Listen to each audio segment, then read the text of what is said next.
Welcome to the presentation this evening, the show. Thanks for coming along. My name is Nigel Hicks, professional photographer in Southwest England, and just a bit of a special one this evening, which is this month is the 35th anniversary of me becoming a professional photographer. So it's been quite a number of years gone by, and it's a lot has happened. So I thought I'd sort of do a little retrospective, just to look back over those years and show you some of the work that has gone on over that time.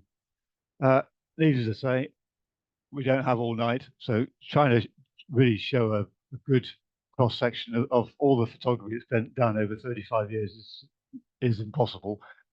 So what I've done is I've picked on one particular area, which is an area that not a lot of people see of my work all that often. It's part of the travel photography, and it's people photography, and it's something I don't teach very much. So you don't, or at all actually. So you don't see it in my workshops, and so it doesn't come up publicly that much, which is a shame, apart from in magazines and books from time to time. So I'm going to show you my people photography and just sort of show you a few of the projects that have happened over the years that have involved people photography, and which have hopefully picked up sort of a nice little story along the way. I chose people photography not just because it's something that doesn't come up very often for me, but also because it seemed to, when I looked at the images, it seemed to show a timeline rather better than, say, landscape or wildlife photography does, because obviously a landscape photograph taken 30 years ago looks exactly the same as a landscape photograph taken yesterday. And it's the same with wildlife as well. So I wanted to sort of show you something that does perhaps at least show a little bit of the passage of time.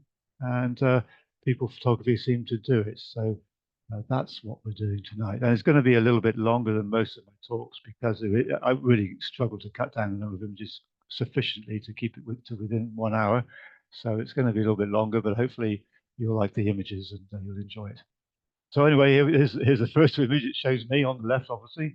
Back in 1999, I think it was, when I was actually young and bearded. And it's just on the slopes of Mount Apo, which is the highest mountain in the Philippines. And the fellow with me is my mountain guide who had led me up the mountain. We've just been for the last couple of days photographing the forest up there, the rainforest. And as you can see, it's pretty misty and murky up there. It was a very foggy afternoon, probably shortly before it started raining. This is at an altitude of about probably about 1,800, 2,000 meters, something like that, so 6,000 feet thereabouts. So it's fairly cool, but still warm enough not to need a pullover or jacket or anything. So yeah, we were on our way down here, and the tree that you see us leaning against is called an almasiga, which is a Philippine tree. It's unique to the Philippines, but endemic to the Philippines, and it's a huge tree. It grows up very straight and tall, which of course means it's hugely targeted by loggers, and as a result, it's now quite rare. It's a protected tree now. That I don't know that necessarily stops it being cut down in various places or a few places, but in those areas where it is protected, it is now you can find some trees. And this one is because partly probably because it's so high up, it was not reached by any loggers before it became protected. So that's where we are on our way down this mountain. And this was when I was, excuse me, shooting a number of books for a publisher called New Holland. And one of those books was the first of my sort of nature photography books for the Philippines, and it was called National Parks and Other Wild Places of the Philippines. And it was really the predecessor, the progenitor, if you like, of my more recent book, Wild Philippines, which came out a couple of years ago, which you may have seen. All right, so let's get stuck in. This is Nepal, and the mountain in the background is Annapurna. And this was the very first project I did after becoming a professional photographer. My then wife and I, we just packed up. We were living in Hong Kong at the time, and we just packed up and headed off to Nepal with a project in mind. It was a self-funded and self-organized project to look at forestry and efforts at reforestation around the mountains of Nepal. And in those days, you could do that. You could put together your own project and produce enough magazine articles that actually you would almost be guaranteed a reasonable profit within a few months of actually making the trip. And that's what we did. We put together a whole string of magazine articles, about forestry in Nepal and a few other aspects of Nepal as well, and we did reasonably well out of it. And then, of course, there's always the stock images that come out of it that can go to the picture libraries, which will then be used over the following years, such as this image here. And yeah, this is a mountain lodge high up on the slopes of Annapurna. As you can see, we've been hit by snow, which is rather an unusual thing at that altitude at that time of year. But it was made the landscape extremely beautiful, that's for sure. So that was that uh, aspect of Nepal. One of the other aspects I say was looking at forestry, and it wasn't just about trees; it was also about the way the local people were using the trees. And this is most cooking, certainly at that time in Nepal, was done on open fires, and so it was very wasteful of the wood. This was a sort of a newly designed um, stove created by an Australian team, which heated water and which made much better use of the wood in terms of directing the heat straight from the wood up onto the pans. And so this was kind of quite a revolutionary thing for people living in rural Nepal, and it made life a whole lot easier for them, apparently. So they told me. So this is the kind of thing that we were shooting, not just the mountains and the forest, but also the way the people were living, the way people were making use of the wood that was growing around them. Just one moment, please. Okay. So, and we move on. And then at the same sort of time or following the Nepal trip, I suppose would say, I was also asked, while living in Hong Kong, this is still also asked to do a project on the Pearl River Delta, which is the area of land around the mouth of the Pearl River inland from Hong Kong, lying between Hong Kong and the city of Guangzhou. And it was the area which back in the 1990s was developing like crazy. Farmland was rapidly being covered by factories and so on, and it was becoming the powerhouse of China's economic revolution. At that stage, as I say, 1990 to 1991, it was still quite rural, but factories were rapidly taking over the landscape, and it was set to change quite quickly over the next few years. So one of the great things about being in China is sort of obviously things like Tai Chi and so on, and it remains a really a major thing first thing in the morning, or actually often at any time of the day. And this was photographed in a park in a city called Taishan, which is in the middle of the Pearl River Delta. And this man was perfectly happy for me to photograph him while he was practicing his daily Tai Chi. This man was clearly in his 70s, but he'd obviously been doing Tai Chi all his life because he was so supple and lithe, and he really had his movements completely under control. And it was a very graceful thing to watch and a terrific thing to photograph. So I was really quite happy with that. And so this is all part of this Pearl River Delta project, which eventually went into a small book on the region. More stuff on the Pearl River Delta for that same project. Some sailors from the Chinese military navy, not the merchant navy, but the military navy, who were posing. They're actually posing for me, not very happily. They were posing for each other, actually, in front of me. When I interrupted them, they were posing in front of this statue of a man called Lin Zexu, who is seen by the Chinese as an early patriot fighting against the capitalism and hegemony of the British back in against the fighting against the Opium Wars and against British incursion into southern China. And needless to say, he lost, and it resulted in the creation of Hong Kong as a British colony. But he is nevertheless considered to be quite a national hero. He's one of the very few people who did actually try to stand up to the British in southern China at this time in the middle of the 19th century, early 19th century, I should say. So those sailors there, they posed for me, that they look like they wish I would just go away. But that's kind of part of being a photographer, really, is not always having people wanting you to photograph them. But nice shot, I like it. And then there was this again in a very rural part of the Pearl River Delta, out on the western side on an island called Shanchuan Island, just the autumn rice harvest. This area, sometimes there's two, sometimes even three rice harvests in the year, but this was in the autumn. And at this time, it was all still being done by hand. Say this is 1990. I think it's probably mechanized by now, but at that time, all by hand. This was taken at about 8 o'clock in the morning, and these people were working hard at harvesting the rice.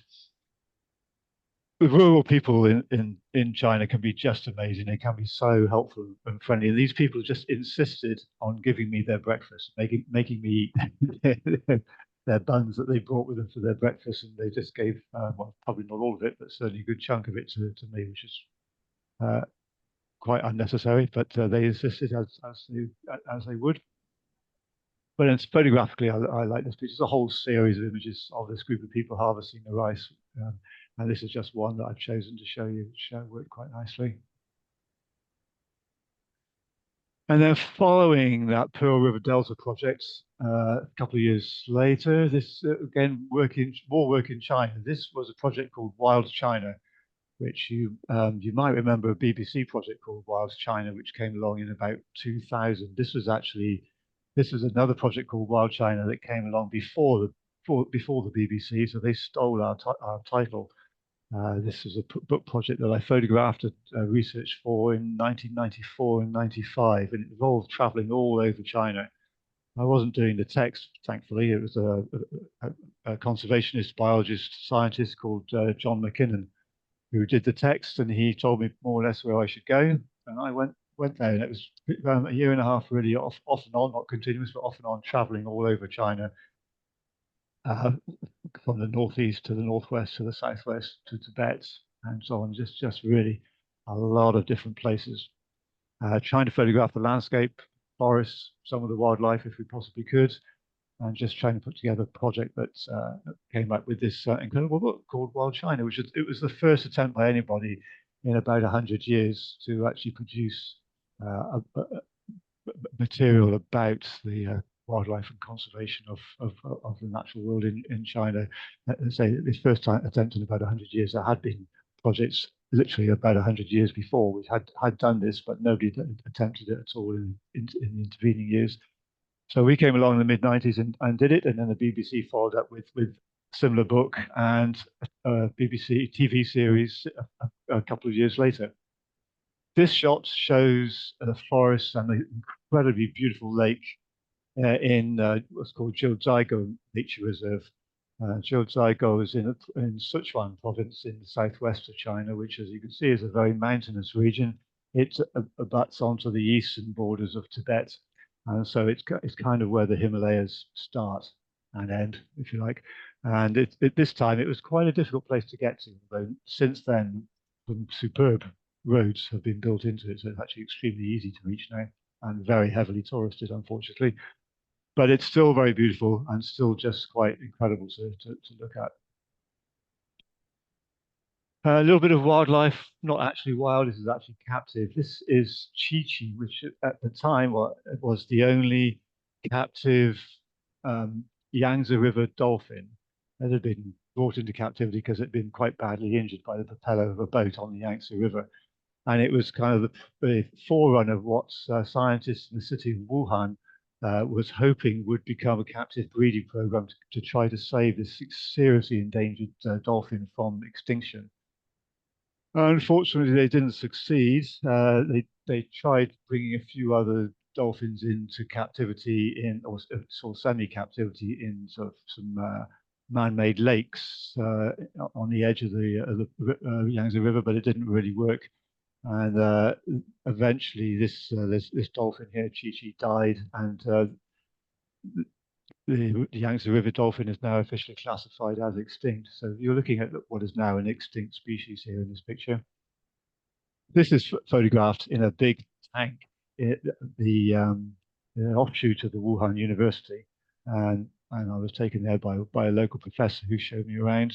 And they've been trying to develop quite a nice facility for Chi Chi, but she kind of preferred her old tank that she'd been swimming around in rather than the big new facility that they developed. So here she was just swimming around in circles in this tank that she seemed quite would be quite happy with.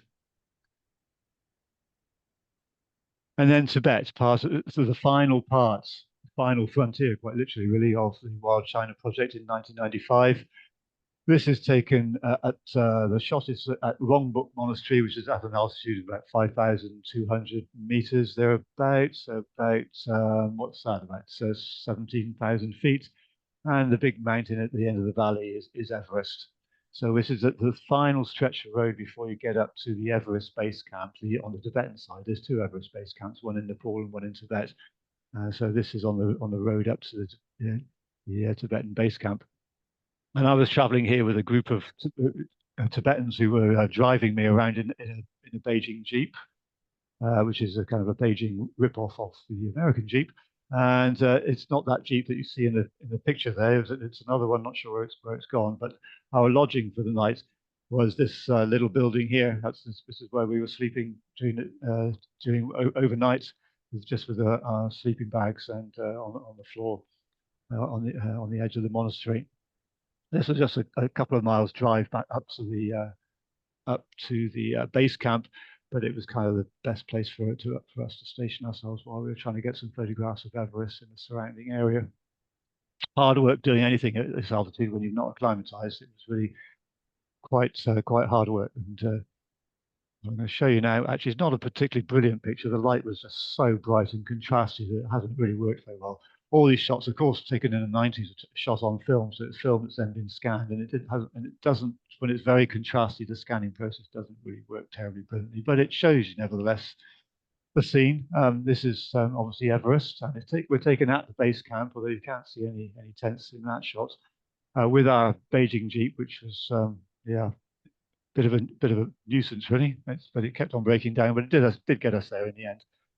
And me on the right of the picture there with my three Tibetan guides, well, two drivers and a woman who not quite sure why she was there really, but I think she was there to keep an eye on the other two, and she also held the purse strings as well, which was clearly her main job. But my main driver is a guy in the red jacket. He was actually the only person that was supposed to come with me, but he turned out to be quite nervous of the route, so he brought along his mate who's sitting on the bonnet of the Jeep. And he turned out to be an absolute godsend because he was a professional lorry driver. And lorry drivers in China are just incredible people. They go all over the place in most unlikely roads and locations and so on, and are real bush mechanics. I mean, boy, did we need him on this trip. So it was a good. It turned out to be quite a good sociable team. Quite enjoyed it. I do, by the way, speak Mandarin Chinese, so I was able to communicate with these guys reasonably well. I didn't speak it as well then as I did a few years later, but it was well enough to actually for us to all get along quite reasonably well. The interesting thing there actually was the altitude was so high that even my Tibetan companions were suffering from the altitude. They were used to being in Lhasa, which is at the more relaxing altitude of about 3,500 meters, so 2,000 meters lower than that spot at the Everest base camp. Anyway, moving on. This is the sort of thing I often would get would be people wanting to look at my camera gear, and this is one of those occasions. A Tibetan monk up on the summit of Mount Urme, which again is in Sichuan province on sort of the edge of the Himalayas, and he was just mesmerized by my camera gear. He really wanted to have a look, and yes, you can see I was carrying a great big hunking heavy metal medium format camera around with me, a Mamiya RB67 for those who remember those things, and it was fortunately didn't actually have to carry it all the way up the mountain because there's a road most of the way and then a cable car to the summit, so that was quite nice. I just had to carry it all the way down so they could then photograph the forest along the way, which was quite arduous enough, never mind the actual going up. So this is quite a nice shot I always like to show because it was a good few minutes with a couple of Tibetan monks, including this one. Tibetan monks in Sichuan, although Sichuan is officially part of China, the western edge of Sichuan used to be in Tibet, and it's still very Tibetan in appearance. That's why you have still quite a lot of Tibetan monks in that area. And then slightly aside, the terracotta warriors in Xi'an. This was photographed not as part of the Wild China project, obviously, but while I was doing it, I definitely sort of took a little bit steps off the main track a little bit in order to actually come here, and this was my second trip to the Terracotta Warriors. I've been there for sort of about 10 years before as well. But this was a trip specifically to get some publishable photographs. And as any of you who have ever been there will know, it's really quite strictly forbidden to photograph, and they do actually enforce it. So what you have to do to be able to get permission to photograph these fellows is to go walk around the back of the site, find the manager's office, and then sit with the manager and his mates and just sit and drink endless cups of tea and talk about everything and anything for at least an hour. Um, talk about everything and anything except the terracotta warriors for at least an hour before you then start broaching the subject. And they just smile at you and say, "Yeah, sure, go on." They do still, they did separate me from a certain amount of money, but they were quite happy to let me go ahead and photograph a limited number of shots of the terracotta warriors. But it was really just a fabulous opportunity for me to get in there and do those pictures, take those pictures. And then moving on for several more years to China much more recently. This just a one short, or just one shot to tack onto the end of Wild China.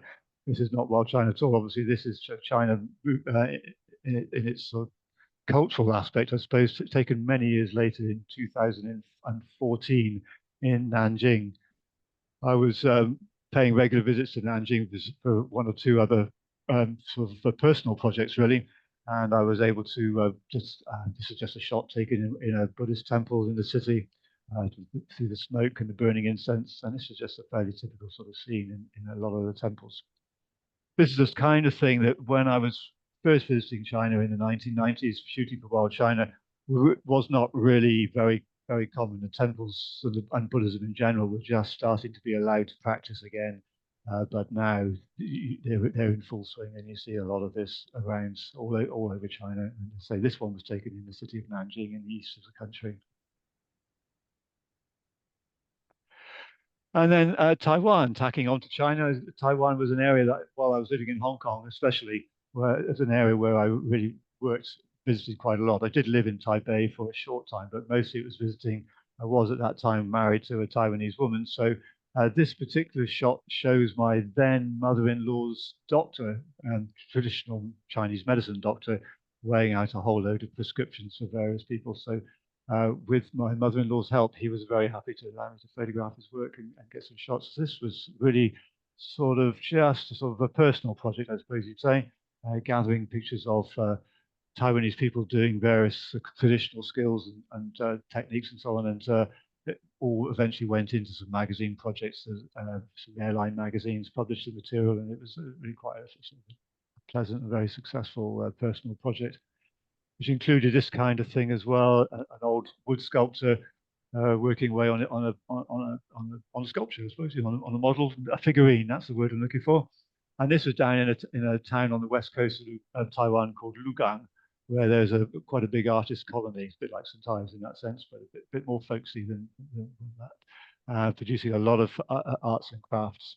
And this is just one particular fairly well-known craftsman that I was introduced to, who let me photograph his work. Again, part of this personal project, which eventually got published in a number of magazines in East Asia. And then a cheeky boy sort of trying to threaten me with his little toy gun and blowing bubble gum at me at the same time. This is again in Taiwan, but on an island called the Pescador Islands, to give it its Portuguese name, or Penghu to give it its Chinese name, which is a group of really small islands that lie between Taiwan and mainland China. So it's very rural, very remote. You can fly there, or you could fly there, I presume you still can. And this is taken in the mid or late 1990s again as sort of part of various personal projects covering Taiwan. Always liked this project. I quite like sort of the cheekiness of it, and it's really, I think it's quite a fun shot. And then just a quick shot taken in Vietnam. I was given one job in Vietnam. It's by Singapore Airlines. They sent me over to Ho Chi Minh City to do some shots just to help promote their new route as they were restarting. Just when they were early 90s, were restarting flights there. Obviously, when the Vietnam War ended in the 1970s, all the airlines stopped flying there, and they didn't restart until the 1990s. And this shot was taken as part of a project to promote to Singapore Airlines new routes flying into and out of Ho Chi Minh City in the south of the country. It's just a fellow reading newspaper in a pool of natural light in a temple.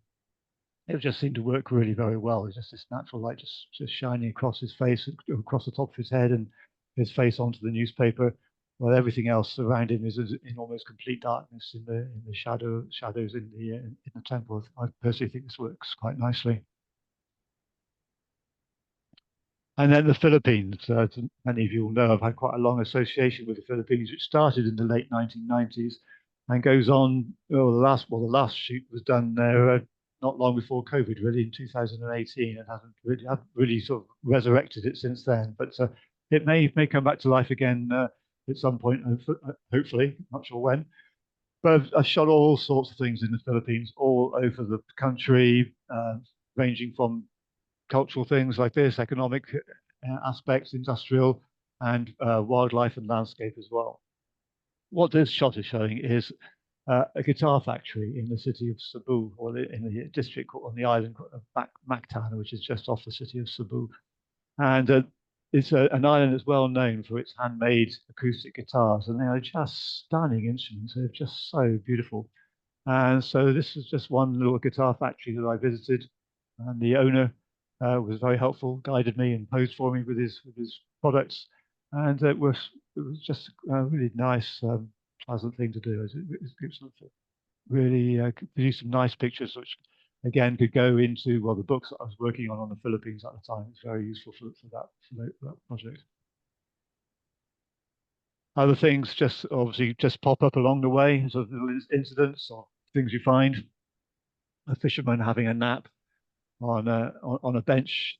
It's on a beach on an island called Camiguin, which is in the far south of the country. It's a very relaxed and relaxing place. I think the locals find it rather like that as well. Again, this as all those all this shot so far is shot on film, and this one has actually scanned really quite well.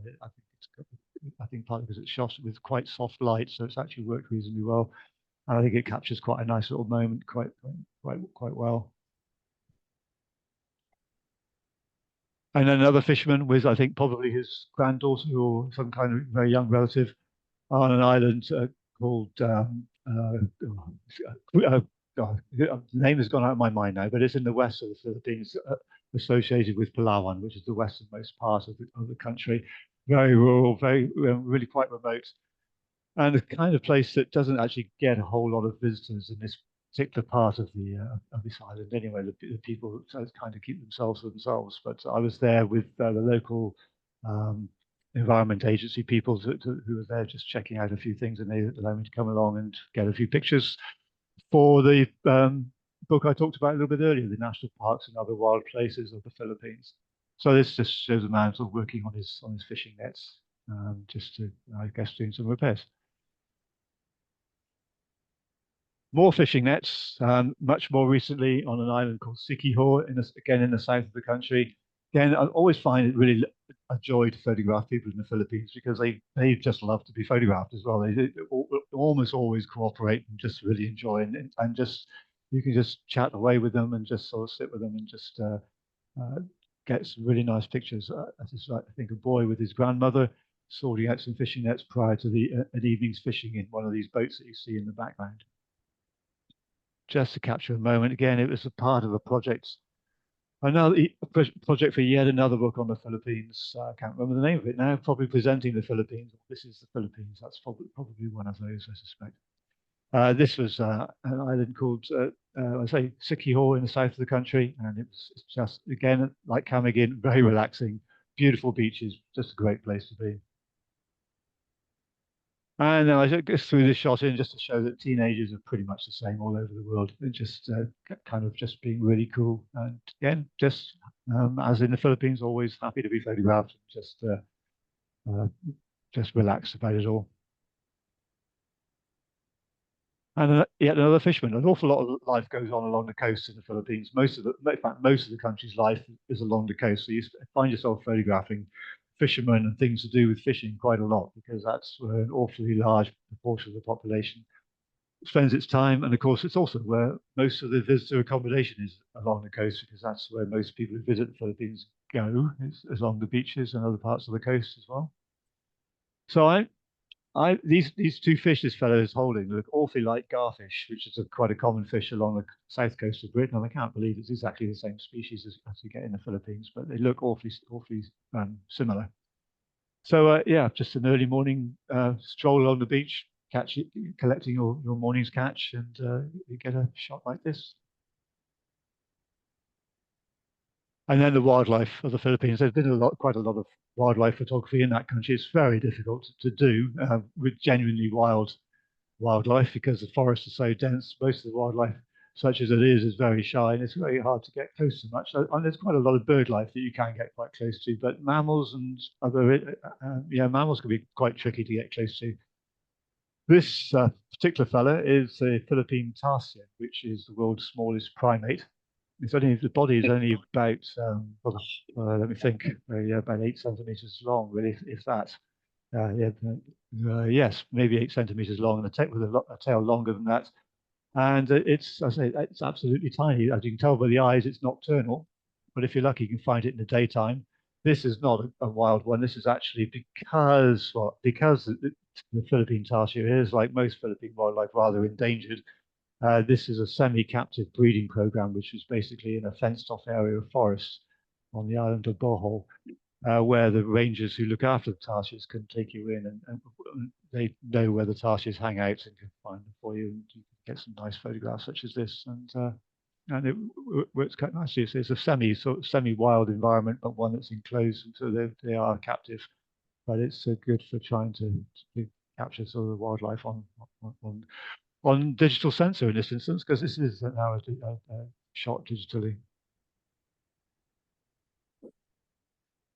Another aspect of the Philippines photography which is where I started diving. I've decided that a lot of my work going on along the coast, beaches, and so on, it was only really capturing half the story, and it's really to show the beaches in the coastal environment properly. You really needed to be able to photograph along under the waves, because so much of the most important part of the habitat is actually along the coral reefs.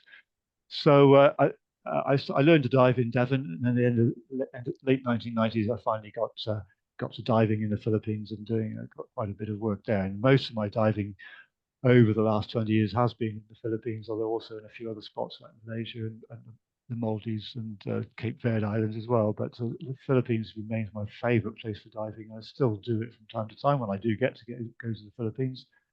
But this is one of the very early photos shot on to Bataha Reef, which is quite a stunning place in the Sulu Sea. And then this is one of the more recent ones taken in 2018 as part of the Wild Philippines project. Obviously, the previous shots is shot on film. This one is shot digitally. And this shows quite a large, what's called a Gorgonian sea fan, which, as you can see, this is these huge fan-shaped structures, which are about 2 meters across. Just fabulous colors, often reds, oranges, yellows. It's really quite common and just really beautiful and nice things to photograph. I really love photographing the corals on these reefs. A lot of people kind of hardly give them a second glance. They're looking for the more exciting fish and sharks and so on, which are always interesting. But I do love the corals. That's something I really go for. Underwater photography is, of course, a whole skill unto itself, and it takes quite. First of all, you've got to be able to scuba dive, of course, but that takes a lot of learning to actually not only learning to scuba dive, but also learning how to use camera equipment underwater as well. It's quite something, and then a lot of post photography processing as well to remove, being able to get a lot of bits and so on floating around in the water, just trying to improve the picture to remove as much of that as you can. But that's kind of the beginning and the end of the most recent of the sort of underwater photography. And then throughout the noughties, a lot of work for Dorling Kindersley for their travel guides. If you've ever used a DK travel guide to go anywhere, it's quite likely that my name is in there somewhere for at least a third of the photography. DK usually, I don't know if they still do, but they certainly used to send generally 3 photographers to a country, and the country would be divided up between those 3, and off you go with a shoot list about as thick as a telephone directory, and you go around and try and get as much of it as you possibly could. This one shot a group of 3 cheetah brothers shot in the Masai Mara in Kenya was my one and only venture into Africa for them. And that was quite an interesting project. It's obviously quite a bit of wildlife photography for the safaris, And this is one of my favorite shots. It's static in many ways, but it's also full of tension and imminent energy and movement as well. Taken early in the morning while these cheetahs were hunting some wildebeest, I think it was. Similar kind of thing, taken in the evening, lioness in the Masai Mara. And then a Masai chieftain who I had to uh, photographing the Masai people was very heavily high on the list of things in my shoot list for DK. But getting permission to shoot Maasai people is not an easy thing to do. You have to go into some long negotiations with the local chief. And then, of course, you have to pay a fee, and then away you go. And the first step towards being able to photograph the Maasai people in this particular village was to be able to very publicly and visibly photograph the chief just outside the main entrance of the village so everybody could see that permission had been given. And then after that, I was away. I was photographing around the village for most of the day. It was actually quite fantastic. But photographing in Kenya was not an easy thing overall. It's okay in areas that were used to tourists, but many parts of the country that I had to go to were not used to tourists, and it was not an easy thing. I did not feel safe, and it was also taken the project was also done a couple of weeks before a big election, general election, national general election, and I was quite nervous about this. I thought this could go, we could have all sorts of trouble here. And the local Kenyans will say, "Oh no, no, we're a total democracy now. It won't be a problem at all." I've managed to leave the country. I finished the project and left the country about a week before the election. I'm really glad I did because within a week of the election finishing, they were really fighting in the streets, and it was getting very dangerous. The other two photographers who were also doing other parts of the country for the same project were still in Kenya at the time, and they had to go to ground for several weeks before it was safe for them to go back to Nairobi and come home. So I was very glad I got in there quickly and got out before the election happened. Okay, yeah, there's one more shot for that, but there's me with one of the Maasai's in their village. So I really was there. Excuse me.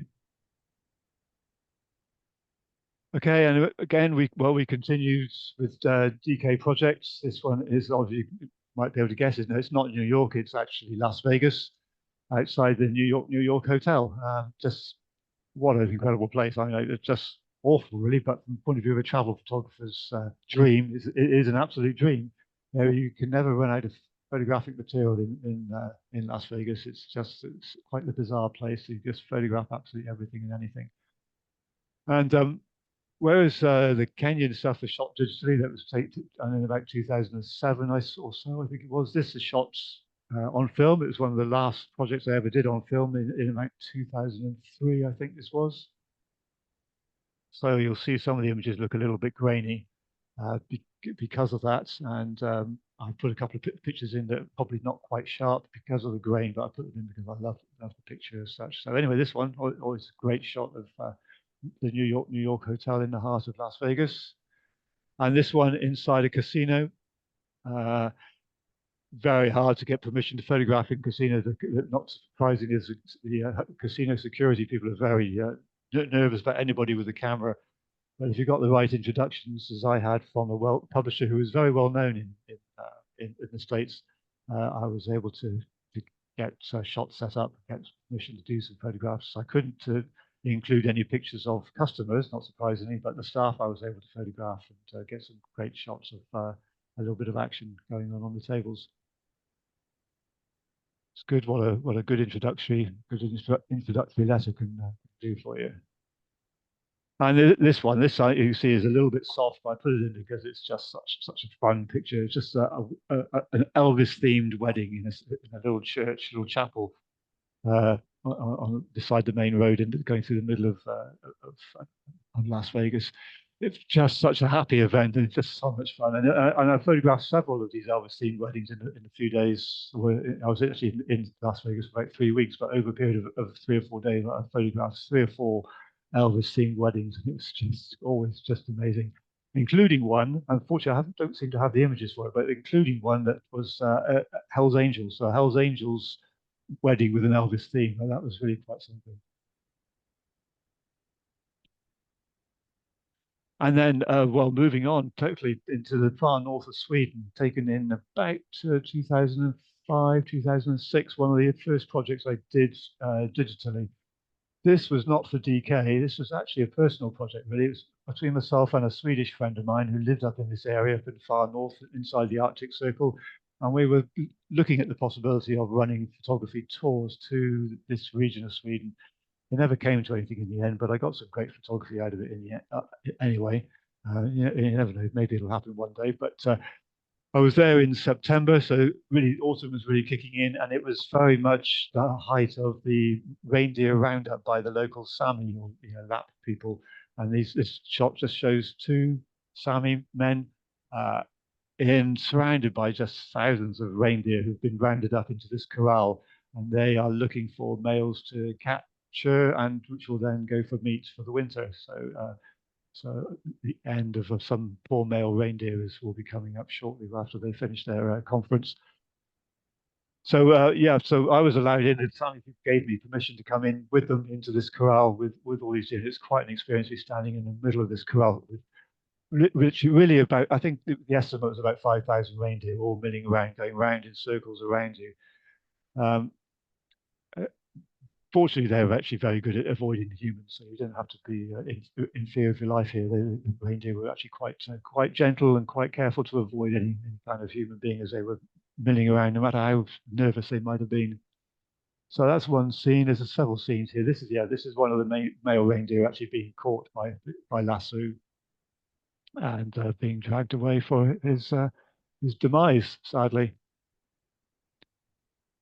And then when the work is done, have a picnic. It's freezing cold, but you have a picnic, uh, of course, and it's just great fun. It is freezing cold. It's on the point of snowing, but have a picnic out in the open. It's just really great after all the reindeer have been rounded up and marked.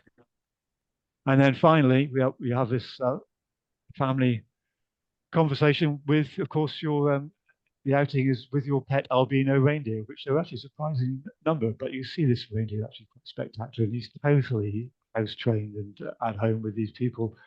And this huge size of the antlers that this deer had, I mean, just enormous, just unbelievable. Anyway, the woman on the left is actually my Swedish friend, Marie. It was her and I that were sort of looking at the possibilities of running photography tours to this region. Though we uh, haven't actually got around to it as yet, sadly. And probably won't, but you never know. Perhaps we will. But I just love this picture. It's not been processed very well. This was taken in the early days of digital photography when I wasn't quite as adept at it as I am now. I may need to go back to the original raw file to redo it, but it's just the story this particular image tells is just fantastic. The fencing there is just one part of the edge of the of the reindeer corral. Seems to be getting some echo on the line. That's gone away now. Okay, good.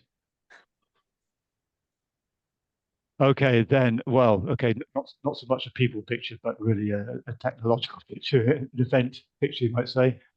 Photography in the UK. I haven't shown you any so far, and that's because for many years I really didn't do very much. I did hardly any at all. Obviously, the first few years I was based in Hong Kong, so I wasn't likely to do any photography there. And then for the following sort of 10 years or so, most of my work was abroad, and I really wasn't doing much work in the UK at all. The one exception was this project called Team Phillips, which is at the end of the 1990s. Those of you who live in the Southwest or have lived in the Southwest may remember it, possibly. It was a Millennium project, and it was this revolutionary catamaran yacht that was going to race around the world along with other revolutionary catamaran yachts in a bid to beat the round the world speed record en masse with a bunch of French and Belgian and German yachts, I think it was. Oh, Spanish, that was it. French and Spanish and yachts primarily. Yeah. And so this was my job in all this was to be the project photographer, photographing the construction of the boat, and that was really quite something. This all watch this boat take shape from massive carbon fibre, these two hulls, these huge masts, and everything all come together in this factory in Totnes in South Devon, and then see it start sailing. And this is one of those shots when it was being tested. and this is one of the last pictures I actually ever got to take of the yacht because it had a disastrous life really. It got caught by an enormous, even before the race started, it was on its trial sailing, it got caught in an enormous storm off the north coast of Scotland in December, and it got quite badly damaged. The crew had to be taken off by a ship, and of course the ship did a lot more damage to it, so the boat did eventually break up, which is rather a shame because then you have bits of the bow part of the boat floating around with "Let's make things better" written all over it, which is perhaps not the best idea for Phillips to actually be have to experience. But it was a bit, as you can see, it's a beautiful, stunning boat in terms of being modern, high tech. Anyway, and this is just one of the hundreds of photographs I took during the construction. I just pulled this one up. It shows the boat under construction, and we're inside one of the hulls here. Tiny amount of space. It's all black because it's carbon fiber. And what this fellow is doing is he's lining up the mast steps of where the mast will actually, where the bottom of the mast will actually sit. So of course he's got to be absolutely millimeter, if not micrometer, perfect to actually have the ball at the bottom there where the mast will sit on in exactly the right spot, so the mast will be totally vertical and secure. So this is quite a testing job, and he's not sure he was very happy about me being there for flashing camera flash in his face every few seconds. But anyway, he put up with me, and we came up with some interesting pictures. It was almost completely dark, and I don't know how the heck he could see what he was doing, but we got had some light there in the background, which helped. And we came up with a few shots like this, and he got his mast step correctly positioned, I'm glad to say. And then here's somebody you might remember and recognize. Uh, the Queen at this was an incredible honor. It kind of shows how important this project was at this time. We actually had a naming ceremony at Tower Bridge with the Queen, which is quite astonishing. And standing next to her, looking at her rather proudly, is Pete Goss, who ran this project, and it was his baby. And then the man on the left is Keith Musto, who was won several gold Olympic medals for Britain in sailing Olympics in the 1960s and 70s. And the other men, I'm not sure who they are. They're probably from the sponsor, from Phillips, I suspect. So this is anyway the naming ceremony in March 2000. I think it was March 2000 thereabouts. So that was quite an exciting day, and really very much the culmination of the project for me, anyway, in terms of my role in the project at least. And then we move on to something completely different. And I had a very brief foray into music photography. It didn't last very long. It was I quickly realized it was going to be very difficult to actually sell the photography from it for a variety of reasons. So I just thought I'd throw in this one picture. This shows Matt Bellamy of the rock band Muse doing a concert, opening concert of one of their tours back in, I think it was 2009, I think it says on the photo. So yeah, so that was quite a while ago now, but it's just sort of my little brief foray into music photography. When you're doing this kind of thing, you're in the pit that's right in front of the stage. You're not allowed to use any flash, not surprisingly. So you're really limited to whatever stage lighting they put on during the course of each piece of music. So this is so the lighting is obviously very heavy on his face, and got very deep shadows on his brow, over his eyes. But it's quite atmospheric, and it works quite well, I think. But that was as a short-lived project, which we won't dwell on too long. And then we move on with more with photography in Britain, and particularly in the southwest, as I spending rather more time in the UK during the post, we'll say the teen years, I suppose, of the 21st century. And this is when I was photographing for my series of books on the Southwest, Wild Southwest, and then Beautiful Devon and Beautiful Cornwall and so on. This was taken for Beautiful Devon at the Devon County Show, and just got a nice shot, nice agricultural shot of an agricultural event, you might say. I did actually show this at a live talk I gave somewhere a couple of years ago, and someone in the audience shouted out, saying, "That's John." Half the audience knew who this was and knew him quite well, so that was quite an interesting moment. But anyway, it shows up, nice picture, nice shot of the man, and so obviously the context is set by the cattle in the background, which sort of sets the scene quite nicely. And then more agricultural show pictures, just taking it easy. I think it was at Honiton Agricultural Show in East Devon. Again, shot as part of the Beautiful Devon project. And another one again at the Honiton Agricultural Show. When was this done? By 2015, 2016, something like that. So obviously all this is digital photography, and getting more adept at processing the images as well, knowing how to do it. A rather touching picture of a farmer with her prize bull, treating him rather like a pet, I would say, in this picture. And then a picture of a brewer, actually, somebody who lives in the same village as me. He runs his own, or he actually doesn't anymore. He's passed it on, but he used to run his own microbrewery, and this is him pouring malts into a hopper in part of the brewing process. So yeah, so again, this is part of a project I was doing. Again, it's a personal project really, but about traditional crafts in Devon, which I went on for a while and didn't really come to very much in the end. But what was good is that some of the images were useful for my books on the southwest. There's a particularly beautiful Devon, so useful for that. Nice shots. There's a little bit of flash there, slow shutter speed, so we've got a little bit of blurred movement there, which I quite like. It really gives you the sense of movement and energy, which I find attractive, and it gives me some atmosphere there. And well, the grape harvest at a vineyard again in the village where I live. So it's just a really informal snap, really deliberately taken it from an unusual angle, very low. I'm pretty much lying on the ground here, looking upwards at the sky, photographing someone as she's about to clip these grapes off. I have found I tried photographing people picking grapes a number of times, and I do find, of course, that they tend to bend over quite a lot while they're doing that. So you're actually getting pictures that don't just show the back of their head or backs of other parts of their bodies are quite tricky. It's I find that the only way to get decent shots like that is to more or less lie down so that I'm below them and I'm looking up and fire a little bit of fill-in flash in their faces, and just it lights up the scene quite nicely and really shows what's going on. Again, another shot really for the Beautiful Devon project. And then something very dramatic is, again, for Beautiful Devon. This is the Ottery Tar Barrels Festival on the 5th of November each year in the town of Ottery St Mary in East Devon.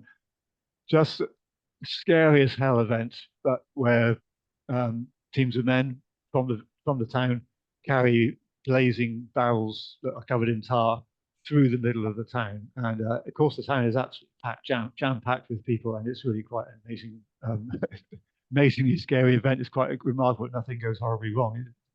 It carries on from one year after another. Nothing's gone wrong as yet. And this shot, during this evening, I was shooting primarily with flash, but I've actually ended up liking this shot. There's no flash with this particular picture, and so they've got a lot of motion blur there, and it's really become very abstract and very dynamic. And then there's sparks and the embers that are coming off the barrel. I think are really quite spectacular. Had a lot of atmosphere. They would barely be visible, if at all, if the flash had fired, and it would be a very different picture indeed. So I find this quite atmospheric and very, very effective. And then just final few images, just what I've been doing more recently, definitely not people, but I've actually been doing less and less people photography in the last couple of years. And now really doing it last year or two, a lot more wildlife. I've been doing sort of homing in, especially on coastal wildlife. So here we have puffins on the island of Skoma off the west coast of Wales. Just a nice little family group picture of nesting puffins on the coast. And finally, one more taken just a few weeks ago, actually, just before Christmas, of a seal pup. And I took a lot of pictures of a lot of seal pups at a place called Nook on the Lincolnshire coast, the east coast of England, where it presents quite a rare opportunity really to get really close to not only large numbers of seals, but large numbers of seal pups. It's on the west coast of Britain where I live. It's actually very difficult to get close to seal pups. It's very difficult to get close to large numbers of seals at all. But there are a number of spots along the east coast where it can be done, and Nook is one of the most well-known and probably one of the most accessible as well, where you can be very close to the seal. So this pup is only a few weeks old, I guess, and you know, they see quite a few people, so I'm guessing they're reasonably at ease as long as you don't do anything stupid. So that really, as far as I'm aware, is kind of the last of the images. It's just the one usual final thing to point out at the end here. Just a reminder that currently, as part of this 35-year anniversary thing, you can use this code 35 years 10 on the website to buy anything, of course, spot bookings, books, greetings cards, prints, whatever. You can use it for multiple purchases, multiple times, and it's valid until the 31st of January. So if you're thinking about booking a course place or buying anything, then now's a good time if you want to do that. This year's workshops, the first is coming up on the 6th of April. It's going to be low lights in Exmouth once more. And then the next workshop after that is the 3rd of May. And then they follow on from there through till June. And then we start again in the autumn. So all of this year's workshops are on the websites. And then following on from this, as I think I've said before, this is likely to be the last of my regular talks in this format anyway. And I'm going to be sort of change format. I think the format we've had up till now has kind of served well, but it's kind of probably not quite where I want to be now. And I think we probably will move over to sort of more how-to blogs on the website and then more videos on YouTube. So more video and less PowerPoint, I think, coming up over the coming years, what you're likely to see, and also not really necessarily set to a particular schedule. Unless, of course, anybody out there wants to sort of ask me to give a talk on a particular thing, in which case we will, or in case if anything in particular comes up and I want to do a talk on it, then I'll do that, announce that too. But the regular program is going to come to an end now, really. And then finally, the Wild West Cornwall photography tour, which went ahead in November, had a very small group of people actually in the end, but it went really well, despite the sort of the weather not being the best that I'd hoped for, but it worked okay, and we had a good time. We got some actually surprisingly good photography as well. It worked really quite well, and so I'm looking at putting together a tour again for this coming November. I haven't actually put together the details yet, but probably will fairly soon. If you're already interested, then please let me know, and that will spur me on to actually finalize all the details ASAP. So get in touch if you're already interested. Okay, so that's kind of it. I'm going to unshare my screen now so that we can have some Q&As. But if you have any questions, then I'll try and give some answers. Obviously, you have to turn your microphone on if you want to ask a question. If you want to turn your camera on as well, you can, but of course remember that you will be visible in the recording that will eventually go onto the YouTube and the website. So yeah. So okay, let's stop sharing and then ask some questions if you want to. Here we go. Hi there, David. Right. Yeah. Not necessarily a question. I just thought that was a fascinating coverage. Thank you. Yeah. Yeah. So a whistle-stop tour of the last 35 years. Absolutely. Yeah. You almost qualify as a Japanese archetypal tourist, don't you? Well, I've always got my camera with me.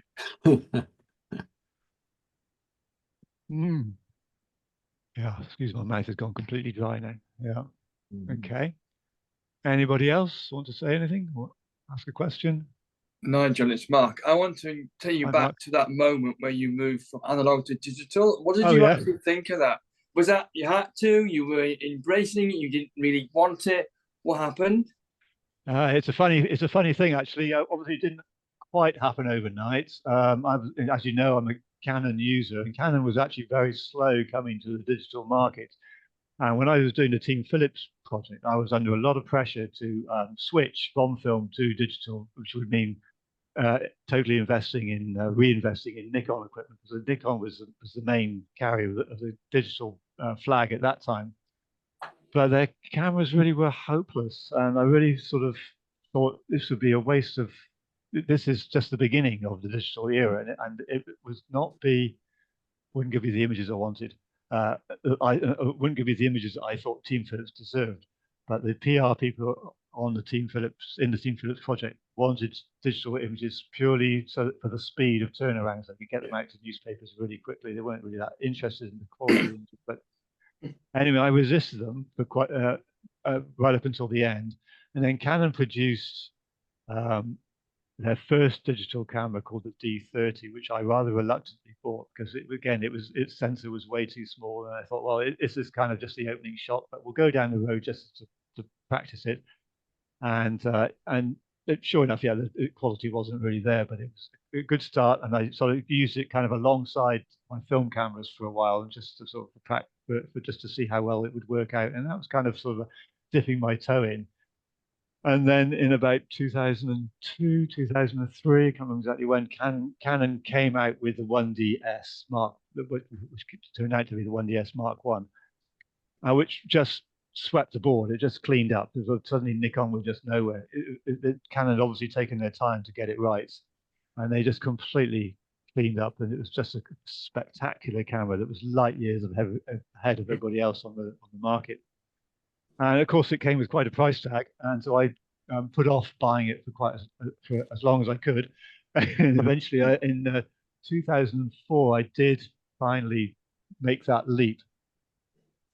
And I was actually, it's interesting because I was working a lot for DK at that time, and they were very reluctant to go digital because they had their whole work process was in their office was geared towards film, and they weren't really set up to run digitally at that time, so they were quite reluctant. But us photographers were under pressure from other quarters to go digital, and so we were pressuring DK, ironically, pressuring DK to go digital.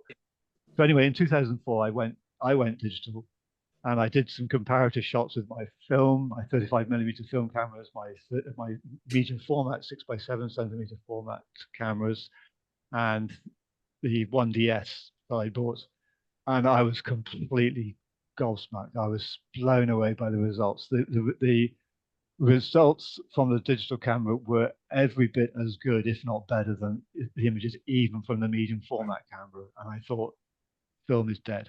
And I've never shot a frame of film since. So that was the transition for me. It had a sort of a slow start with me just dipping my toe in, and then it was like a bolt of lightning when I finally made the full step with the right camera. And we did actually persuade DK to go digital, needless to say. And my first digital shoot was actually at Alaska. So not going in gently, just really going in full bore with a photo shoot in Alaska. I was given the southern half of Alaska, and another photographer was given the northern half of Alaska. I think I got the better deal, quite honestly. It's a lot easier to work in the south of Alaska than it is in the north. But so that was the start of my digital work, and it's never changed since then. That's fab, mate. You answered the question anyway, which was you've never taken an old picture since. Since I made that, extraordinary. Yeah, never taken a single frame of film since I made that switch to the 1DS. Yeah. Wow. Yeah, I know. Wow. Come on. Come on. Sorry about that. My dog is barking in the background. I don't know if you can hear her. Yeah, we can hear it. We can hear something. Anyway, I wanted to say also thanks for these presentations. Okay, if this is the last one, thank you for doing what you've done over the last 2 years. It's been brilliant.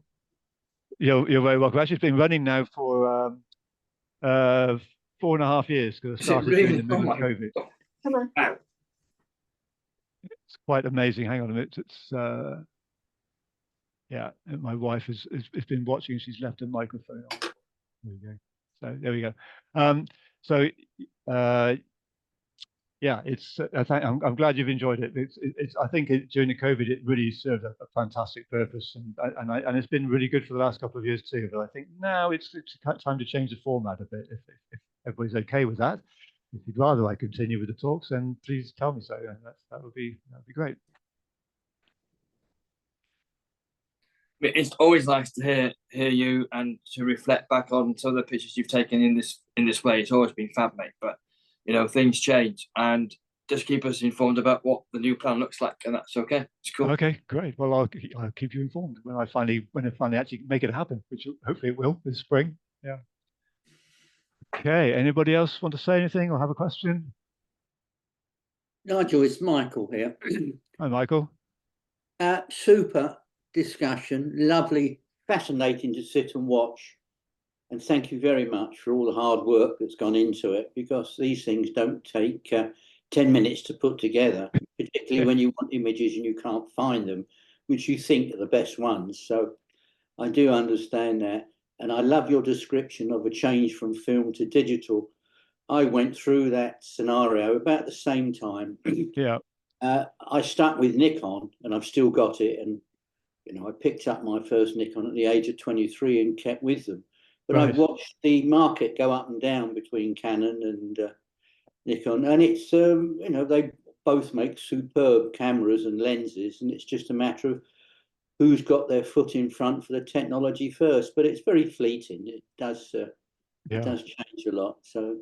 No, of course, I mean, Nikon and Canon, they're neck and neck all the time, and of course, I said that Canon sort of just leapt light years ahead of everybody else. That was at that time. Of course, Nikon did eventually catch up, but it did take a while, I have to say. And at that time, Nikon were kind of not competing with Canon for that, simply because of that one incredible camera that Canon came out with. But thank you again for the evening. I thoroughly enjoyed it. And, thank you very much. I'm glad I you look did. forward to seeing the next activities. Yeah, absolutely. Best of luck. Thank you. Thanks very much. Okay. Anybody else want to say anything or have a question?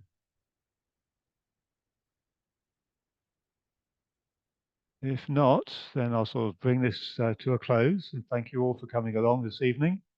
And I shall be obviously have the monthly newsletter still. That will continue as ever.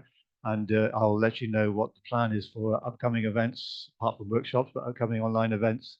And we'll sort of first see where I go from here. I mean, obviously, as I say, well, it's going to be more videos on YouTube and blogs on the website along with videos. So yeah, it's going to be good. And well, thanks to Steph Hollins for her note saying thank you for the talk. Thank you, Steph. Thanks for coming. And yeah, so if nobody else has anything to say or any questions, then I shall click the end button and we'll say goodbye for now. Okay, well, thank you very much, everybody, and good night. Have a great rest of the evening and a wonderful weekend. We'll talk again soon. Thanks. Bye-bye. Thank you, Nigel. Good night. Bye now. Bye. Bye. Bye. Thank